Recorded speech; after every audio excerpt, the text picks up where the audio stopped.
What is up, YouTube? Today, we're back with another YouTube video going over the Monarch of the Sword Iseria, as you can see on screen. And I'm going to be going over how you're going to want to build her, the units that you're going to want to have paired alongside her in terms of allies and counters, and just talk about her kit overall, because I have some thoughts and opinions that maybe you haven't thought of yourself. Should you pull for her? Should you not? Right? You're going to be able to determine that on your own after you watch this video. If you guys do enjoy, please like, comment for the algorithm, subscribe if you haven't already. Let's get right into it. Now, Monarch of the Sword Iseria is going to be a light knight Taurus. Now, she is going to be the same stats as Green Senya, almost. So the base stats are pretty much the same, except Green Senya does have some attack from her passive. So if you are looking to actually calculate, a build for ML Iseria, you can put the gear onto Green Senya and then get the attack number divided by 1.3, and you'll find the exact stats that you would have on ML Iseria. But if you don't want to do all of that, you can also use just Navy Captain Landy. It's pretty close, but it's not 100%. So those are the two units that you can use as a reference point. Now, in terms of her skills, I want to talk about her S2. She has 70% penetration resistance, and obviously she has the counter attack ability. So all counter attack chances of the caster are doubled, which means if you have counter set, it goes from 30% to 60%. If you have Elbrus, you're going from 20% up to 40%. Now, what does that actually mean in terms of the numbers? Now, I do want to highlight that on any single target on Iseria, 60%, as I mentioned. Single target on an ally is 40%, right, because of Elbrus. If it's an AoE hit, it is a 91% chance to counter. Let me just say that again. AoE hit is a 91% chance to counter. So if Balian hits an AoE into you, you have a 91% chance to counter. That in itself is quite insane, to be honest with you. Now, not only that, she also gives a little bit of CR cut, but I just want to highlight that that is absolutely fucking bonkers, okay? You might as well round it up to 100%, honestly. That's just crazy, right? So if you look at a character that has counter, you think about Lionheart Sturmia, right? A lot of people were saying, oh, Lionheart Sturmia is going to be a good counter into Monarch of the Sword Iseria, but if you can kill the other three people with Iseria, now you're against 70% defense pen, and then you just can't kill. So not exactly a really true counter, but we'll talk about those counters a little bit later on. Now, moving over into her S3. Okay, her S3 is going to include a new unique effect into the game called Fracture, which is going to increase attack by 20% up to 10 times. So you can basically get up to 200% of your attack, and you're going to be decreasing your defense up to 50%. So if you look at a unit like Abyssal Euphine, where you get trauma, we've seen how much damage Abyssal Euphine can hit with a Soulburn S1, with trauma and all that stuff. Does Abyssal Euphine have injury? No. But we have seen the damage that Trauma Euphine can do with the Soulburn S1, so we know that if this Fracture scales up, it'll do a lot of damage. Something that's really important to point out as well is it remains after Revive. So if you pair this with something like a Ruel, it's going to be absolutely bonkers, okay? Now, her S1 is very, very strong, okay? So her S1, when she obviously gets the counterattack, she activates Sword of Duty. Basically, she gets a Fracture stack, which is extra 20% attack, minus 5% defense, and then it increases the combat readiness of the caster and the foremost ally, except for the caster, by 25%, and obviously inflicts injuries. Why is this important? Okay, not only that, it also inflicts additional damage, by the way. So, be mindful of that. But that is not as big. That's not as important. If you have something in the front, obviously in the combat demo, as you can see here, they've put this with MO Payra, right? You know who else is going to be really strong with this that also has defense break? Boss Arunca, right? Boss Arunca is going to be able to go for defense breaks. You get 25 combat readiness from Boss Arunca's passive. You get 25%. So let me just put this into context for you guys. If you look at Boss Arunca, you are going to be receiving 25% combat readiness. Paired with ML Iseria, you get 50% combat readiness. 50%. 50%. Okay. Now, as I mentioned earlier in this video, I'm going to talk about the allies, right? Now that we kind of covered a little bit of her skills, these are going to be the allies that are the best paired with her. Okay, not in any actual order or anything. Arunca, obviously, you get 50% each hit. Genesis Ross. If you have Genesis Ross in the front, And Iseria Counters, he counters. He also is a unit that will get 25% combat readiness, right? Another light knight, Valiant. Valiant can now be on pursuit, 3F. Counter, 25% CR. Rupture, Iseria's fixed damage, insane. ML Aria, okay? S1, extra attack. It's going to be absolutely insane. For a unit that's going to be playing a ton of counter, maybe into Arceti or just AoE in general, Setsuka. Think about it. Iseria counters, Setsuka's going to counter, Lethal Whisper. I mean, I can't even imagine how much damage you're going to take in one hit. It's going to be an insane amount of damage, right? Absurd, right? You look at units like, Spirit Eye Celine, who, if they have possession, that S1's going to do a ton of damage, right? Bystander Hwayang, another unit, right? 25% or 20% combat readiness gain on S1. That goes up to 45%. 45% combat readiness. That is insane, dude. That is insane. 45%? Like, bro.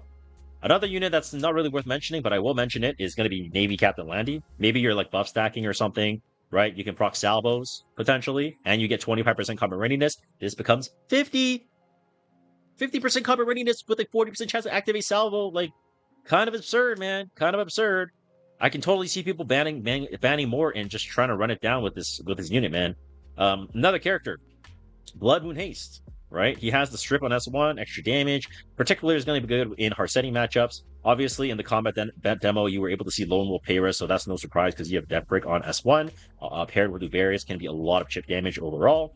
Harseti is going to be very strong as well. Now, obviously, Harseti has that defense break on S1. If you have it with effectiveness, that's going to be very, very strong. Or even if you just have it on a little bit of injury, right? Even just having that injury chip damage with that Fairy Tail, that's going to proc an extra 2k, plus fixed damage, plus death break. It can be a lot, right?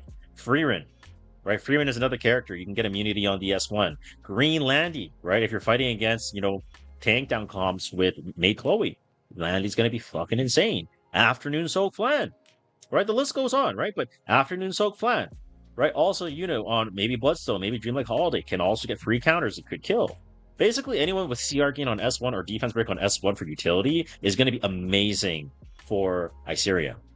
Now, before we talk about ML Iseria's counters, let's actually look at Green Senya real quick, and I'm going to show you what kind of build you're going to want to go for, okay?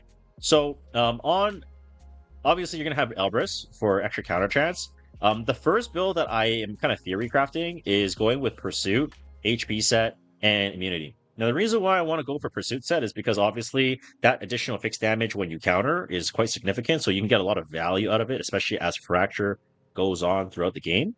And most of the time, people are not going to want to actually hit ML Iseria because she has that counterattack, right? Like, hey, if I hit this Iseria, she has a 60% chance to counter me. I don't really want to do that, right? Most of the time. That's why I think going for triple set is actually value, because I don't think most people are going to be targeting Iseria in that kind of case. Now, if you're not looking to build this kind of set, triple set maybe not your cup of tea, you can absolutely go for something like a counter set. So that's something that I have prepared here as well. So counter immunity is going to be another go-to. I think some people were saying counter pursuit, but I got to paint the picture for you that if you go counter pursuit, you're probably going to die. All right, counter pursuit is most likely going to get one shot. Like maybe it's a Payra S1 Clan Duel, or it's Harseti S1 Death Break Clan Duel, GG, and you just die. Right, so it's really important that you have immunity to protect her first life, since she's a really, really slow character. Most characters that are built super slow, like Bossaroka, for example, needs to have immunity to be self-sustainable against those debuffs very early on in the match. Now, this build, once again, like I mentioned, right, if I'm trying to find the actual stat, because obviously, Iseria is not out yet, I'll do 4,936 divided by 1.3. So this is going to be about 3.8k attack, right? So it'll be quite a bit of significant attack. I think the stats you're going to want to aim for is about 100 ER, immunity, and no speed whatsoever. I did take a look at the video, and I think that like crit chance and crit damage is not that good, but obviously I'm going to hold my judgment until we actually see the multipliers for her crit scaling, her attack scaling, just everything, right? Once we get the numbers and it gets data mined, we'll be able to really, confirm exactly what type of build you're going to want to go for. Because there's a little bit of speculation on whether or not destruction set would be good for her. I personally don't think so, because how can you have 4k attack, 20k HP, 2k defense, 100 ER, 100 crit, like and crit damage on Destro. It just seems really hard. Like that's a unit that uses a lot of stats, and I just don't think that's happening. I could be wrong though. That's complete speculation. Okay, so this is how, if you want to find out how to build your MLI Syria, use green Senya. Now, which characters are going to counter MLI Syria the most? Well, another green knight, Mort. Obviously, Mort stops all counter, right? It's not just a counter for MLI Syria, but just counter in general, right? Whether it's like a Candy or Yufine or Satsuka, obviously very strong. Any debuffs that have any form of seal, right? So like things like Luna, things like Archdemon Shadow, right? Things like MLDN. If you have a way of sealing the passive, then she kind of gets gutted, right? Completely. Lionheart, as I mentioned a little bit earlier in this video, is kind of a soft counter, but when it comes down to a 1v1 scenario, after Lionheart has killed everything off, Lionheart will basically never win. So you need to have some other moving parts that can actually allow her to function. Two Forgotten Rangers that I think are very strong now into the Iseria is Litica and also Knockwall, right? I think Knockwall and Litica, we might see a resurgence just because of the fact that they can apply bind. And obviously, like the reset from Knockball and stuff like that is very strong. So we might see a return for that, honestly. Astromancer Elena, if you're playing relatively aggro, or maybe you play Rancleve, this is going to be very strong because, again, it's similar to Mort. You completely shut down that counterattack passive. Obviously, another unit that can seal that I didn't mention is Genesis Ross. So if you get your hands on her, Soulburn has 2. If you somehow have some type of strip, you're going to be able to seal, collapse, just kind of run over, and you can just pen her again, and she'll be really easy to kill. Obviously, MLI Syria does do a bunch of fixed damage, so units like Paul and Cecilia are going to be very strong. Units like Maid Chloe are also going to be very strong as well, because they can cut down that additional damage by half, basically, which is why we kind of see like Lone Wolf Hera, who used to kind of dominate the RTA ladder, kind of fall off, right? Because Uberius Tooth got nerfed in some way by buffing those 2 characters, right? Now, some, I guess, honorable mentions, like Green Rana is kind of good, but there is injury on Iseria's kit, so in the long run, I don't think you'll actually win, unless it's just like a straight up like 1-to-1 counter and you have ways of beating the Iseria. I think Brigida also has a potential as like a pocket pick if they're playing like solo DPS Elbrus, like from back in the day when people used to play like solo DPS candy comps. Brigida does have a little bit of value, but honestly, it's kind of an MLM. I think DDR, right? Anything that has hard control, right? Any debuff is going to be very strong as well.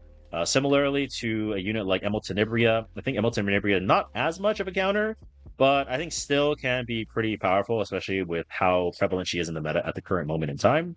I think another unit, I feel there's a lot of counters, but like Biblis also a character, right? We got to remember, we got to go back in time. What characters were strong during the Candy meta, right? And these are the ones, right? Biblis was also very strong back in the day. Honorable mention for Guild War players is going to be Hasol, right? Hasol is going to be very strong. Shadow Knight Pillis is going to be very strong into any ML Iseria defenses per se. So definitely want to have these geared up ASAP. Now, you might be wondering, Vic, so is she good for my playstyle, right? Should I pity her? Should I pull for her? What should I do? So really what I would say to you is if you play standard, like if you play standard, you play turn 2, you play with Harsetti open, she is obviously going to be very strong, right? She's an Elbrus Knight, she's insane. I don't really know how you would beat like Emil Yulha G Ross plus ML Iseria. Like that combination seems like really fucking absurd. So yeah, if you're like a turn 2 standard player, you don't have a lot of speed, I would say she is definitely worth a pity. No question. Right? Something that I haven't even talked about is her in Warfare Rule, right? Her in Warfare Rule with the additional injury, I think will be very strong. But I will have to say, Smilegate has said, we're trying to like make things balanced. We don't want characters to come up being super broken.